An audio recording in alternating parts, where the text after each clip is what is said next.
This is probably the most wild controversy I've heard this year. And that's saying a lot because we have had an action packed year. But does the evidence substantiate this, or is it a conspiracy theory? We're going to jump into the details today. We have a tweet here that has become trending with 500,000 views. We're going to talk about it and some others, what's going on here. I'll give you a full breakdown. So here it starts with, I don't think it is a hot take to say this.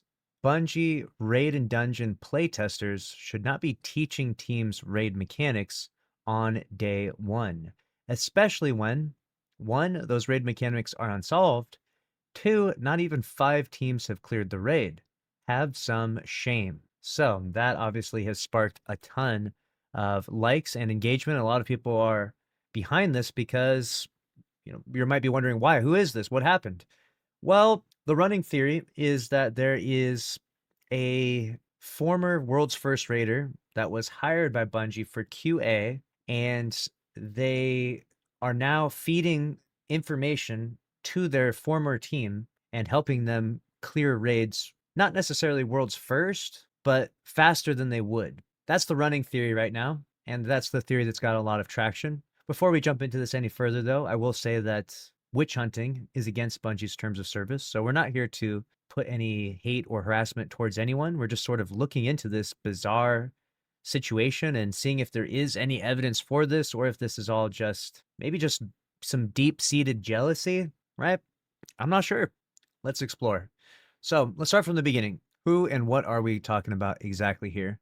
Well, if you go to Salvation's Edge contest mode, okay, you have the world's first team, second, third, etc., right? So this team right here is the team that got world's first, Salvation's Edge. Very good, an incredible accomplishment. I don't think anyone throws any shade towards this or anything like that. One of these individuals here was hired by Bungie after this. And so now that they are now they're a QA tester for Bungie. Okay. And they haven't commented on this issue, even though it has become top trending. I feel like they should clear their name to some degree if they don't want people to, come to weird conclusions, right? Like if people came up to me and were like, "Hey, Lucky, we think you're a unicorn," and it got 10,000 likes, I would probably go on Twitter and be like, "Just to clarify, guys, I'm not a unicorn," right? Even if it's just the most bizarre claim ever, and you're like, "There's no way." And there is some evidence of this person potentially being fired by Bungie because they've changed their Twitter bio. So that's kind of weird. A lot of people are speculating and coming to crazy conclusions, right? Just like Twitter does at times. Twitter sometimes, Twitter, it's an interesting place. They're quick to jump to conclusions. So, all right. So this team gets world's first. One of them leaves and is now a QA tester at Bungie. So then what? So now we obviously have Desert Perpetual, and a few screenshots have been passed around. Now, the timeline of this is important. This is the sort of the evidence being used here. This is the smoking gun in the situation, right?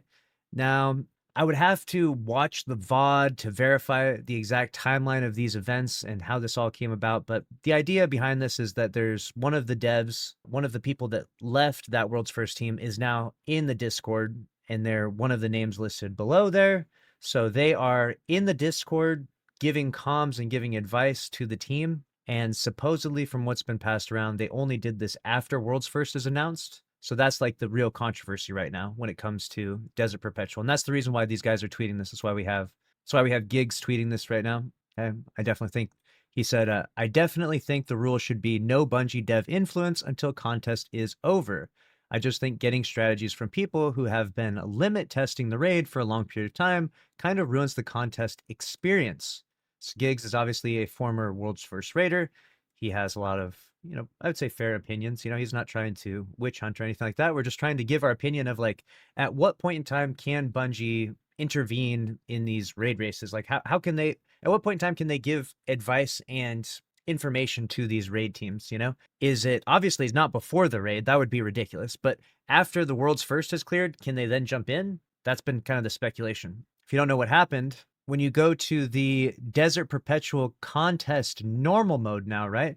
So this is the normal mode, Desert Perpetual Snazzy Rock, who got world's first, right?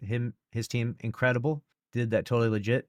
If you go down to world's 15th here, you can see that we have the same team here. And we have one of these individuals, which is one of the Bungie devs, right? And one of the This is the individual that was Salvation's Edge World's First, and then they left.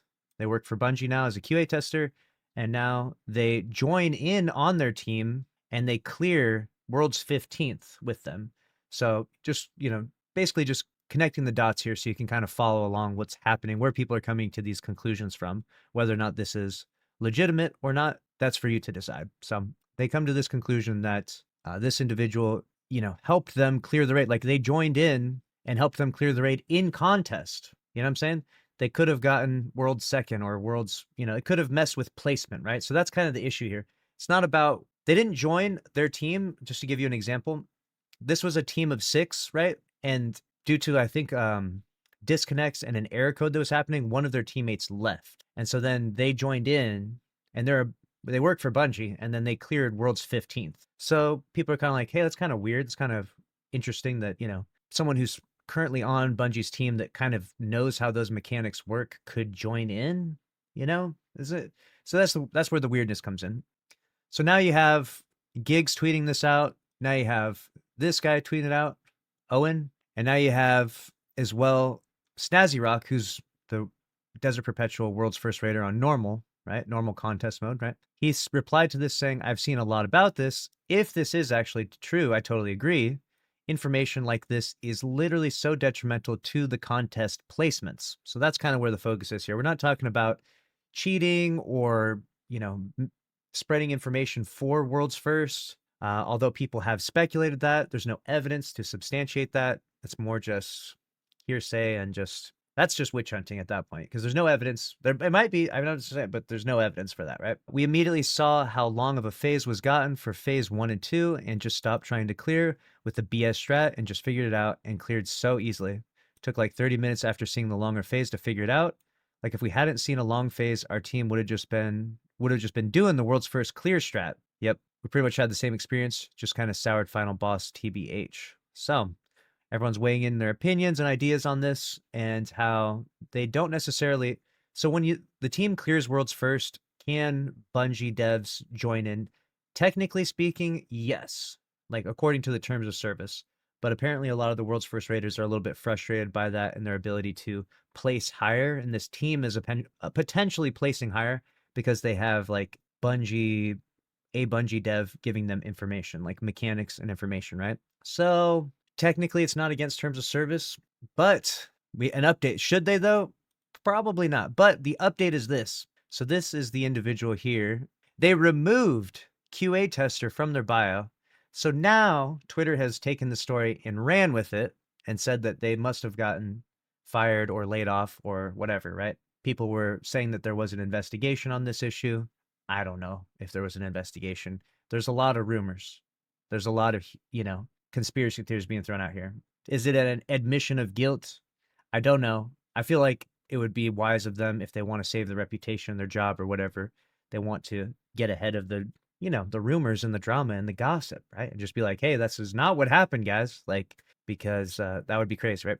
I think it's crazy that you would get hired as a QA tester and do this. Also, we should say that they're clearly a super legit team. So if you're going to argue the other way, like let's say I'm a lawyer for their defense, I would be like, these guys are good. Like clearly this guy got a world's first in Salvation's Edge legitimately.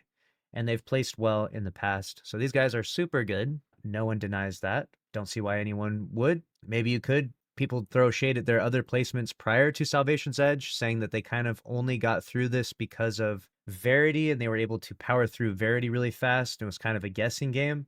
I don't know. I feel like we're really getting very speculative at that point, but they're super legit.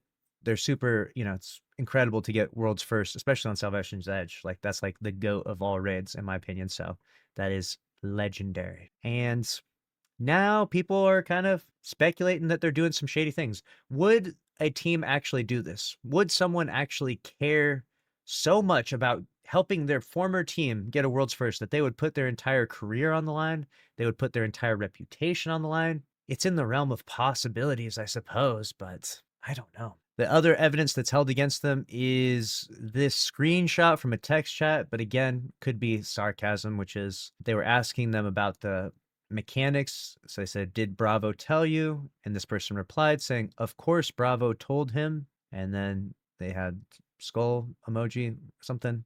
And it says, I mean, we were still going to get it on the next 1 or 2 polls. So basically, the idea is they didn't understand the exact mechanics. Bravo told them the mechanics, and he said, yeah, they helped, they told us, but we were going to get it on the next 1 or 2 polls anyways. That looks bad. Is that caught in 4K? Is that super incriminating evidence? I'll let you decide. I think that this has become a really big story and way bigger than I thought it would be. And these are the two images that are kind of used as the smoking gun in the situation. And then the final straw is that they like changed their bio. So, you know, it's an interesting story. And this story is rapidly getting out of control and rapidly evolving, and people are coming to conclusions one way or the other. There's more, there's a lot of, he said, she said, this type of stuff. I mean, I don't know until we have like definitive proof or evidence that they no longer work at Bungie. That if that is what happened, because they could just have removed it from their bio. They could have just said, "Hey, I'm no longer a QA tester." That's possible. Their LinkedIn, I guess you could technically look at their LinkedIn. Someone said, "If you ain't cheating, you ain't trying." All right, that's too far. You can't find their name for like LinkedIn or information like that. So for me, until we actually get the scoop from them, like until they actually give us a public statement maybe or a response to this. I mean, we don't know what they say. They could deny, they could admit to it, they could, who knows? This has just been rumors that have been going on for so long now that I'm surprised it's finally come to a point where people said something. People were speculating about this and talking a lot about this even before the first Edge of Fate raid dropped, even before first Desert Perpetual dropped. People were talking about this. This was quite the hot topic. And so I worry that, not worry, but I wonder if there's an element of the community. I don't know if I would say jealousy. I don't know. I would say, I wonder if there's an element of people creating these conclusions preemptively, Like a guy leaves the world's first team and works at Bungie. So people start to say, oh, well, what if he now what if he starts giving information back to his team, I don't know. I think that these screenshots are definitely suspicious, they're in the Discord. This guy did say this, but I don't know.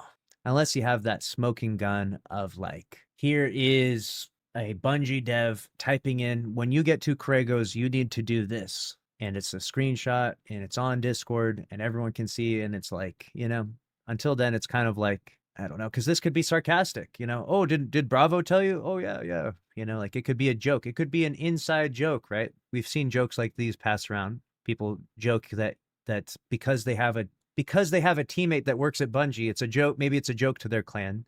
Oh, they're just, we got an insider, right? That's what I worry about. That's what I worry, that people are taking jokes or sarcasm or text chats or even stuff like this, and they're saying, they're creating grandiose and wild conclusions and conspiracy theories without really substantial evidence to back it up. The only thing that can be said, undoubtedly, is that they did join their team in contest and clear world's 15th. It's not wrong. It's not against terms of service technically. Some people might have a problem with it though. They might be like, hey, maybe Bungie devs stay out of contest, helping people get higher placements. I don't know. But let me know what you think about the situation. And always keep it respectful, of course. We're not here to witch hunt. We're not here to spread any hate. Just wanted to kind of talk about this crazy situation that's blown up because it has become huge. It's become top trending. I mean, like I said, this has 500,000 views in like one day. So this is like the topic that everyone's talking about right now. And obviously all the world's first raiders and all the biggest, sweatiest guys in these day one contest raids are all weighing in their opinions. To give you an example as well, ATP, all the players, he said, those who know, it wasn't even subtle either. It was so obvious. 1,000 likes on that. So a lot of people talking about this. A lot of people, a lot of buzz going on. So we're investigating.